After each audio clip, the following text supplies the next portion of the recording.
We are coming on the air tonight with dramatic new body cam video showing the exact moment a police officer climbed onto the roof where a would-be assassin was getting ready to open fire on former President Trump. Want to show it to you here.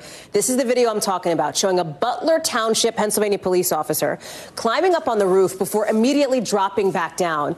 Potentially because there was concern that the shooter could turn his rifle on the officer. There's no audio from that moment, but some video later captures the officer's immediate reaction to what he saw. Listen to this. Door's closed, bro. Dude, he turned around on me. Seriously, he was right where you picked me up, bro. He was on that left side.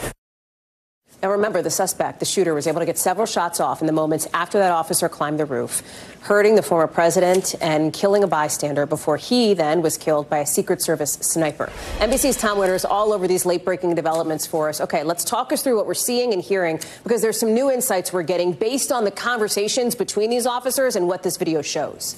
Hallie, some of the most important evidence to law enforcement officials when they investigate a crime are the things that people immediately say after something has happened, because it's at that moment that their memory is most clear, that they are reacting in their most genuine way to whatever trauma or shock that they just saw. The video that you played for us and the video that we're looking at now captures a moment. We don't see it because, remember, the body-worn camera is worn at approximately the chest level, so we don't see it as he tries to get up on the roof and immediately drops back down, because according to the Secret Service testimony and the timeline of events, it's 30 seconds after he gets up on that roof where he sees Thomas Matthew Crooks turn to him with his rifle and point at him that he jumps down, radios, and 30 seconds later, there are shots fired at the former president. But of course, a lot of this over the past several weeks has been, how could that have even happened? And we heard today from a Butler Township Police Department member in what he says happened in the back and forth with the Secret Service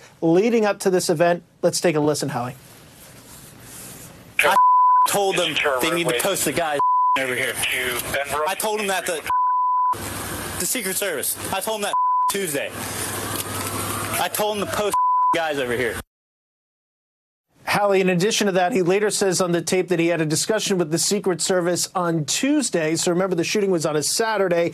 Tuesday, several days beforehand, he's talking to the Secret Service where he says that they should have been posted back there. That back there on the video is behind the building or buildings where eventually Crooks was able to get on top of and fire shots at former President Trump, 8 rounds in total. So that's the reaction that we're getting from police officers in the seconds after this happened. And clearly they were upset that they were even responding to this at all based on what they say. They told the Secret Service. We're still waiting on a response from the Secret Service, but of course we've reached out to them. Okay, that was a question there, too, because of the criticism now, and we've seen this Right. wedge, essentially, between the locals, the state, and the federal officials who are on this. Tom, given your expertise on this story, and as you say, potentially the most important evidence that we have seen since that assassination attempt happened into the investigation into how these security failures occurred, does this raise other new questions? In other words, bring us inside your reporter's notebook. What else now? Like, what other paths does this open up here?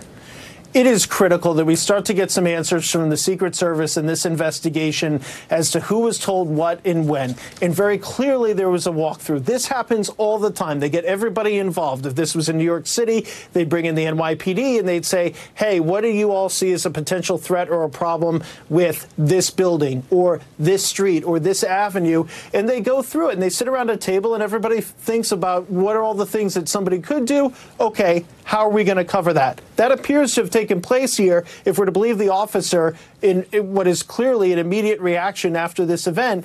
And so who was he talking to? What was said? And the critical question that I continue to have, actually 2 questions. One, did anybody go back to that building and check, do we have officers where we need them to be? Is the Secret Service where we need them to be? Are we on top of that roof? Who was responsible for checking the math? And then the second question is, it's very clear from the first video, this video that we're looking at right now, that the officer did alert that this person was on the roof, and the fact that there were 2 separate command posts and that information couldn't be relayed real time, I think is going to be a big, big component of this investigation going forward, Hallie. Tom Winter, important reporting. Thank you very much. Lots to follow on that.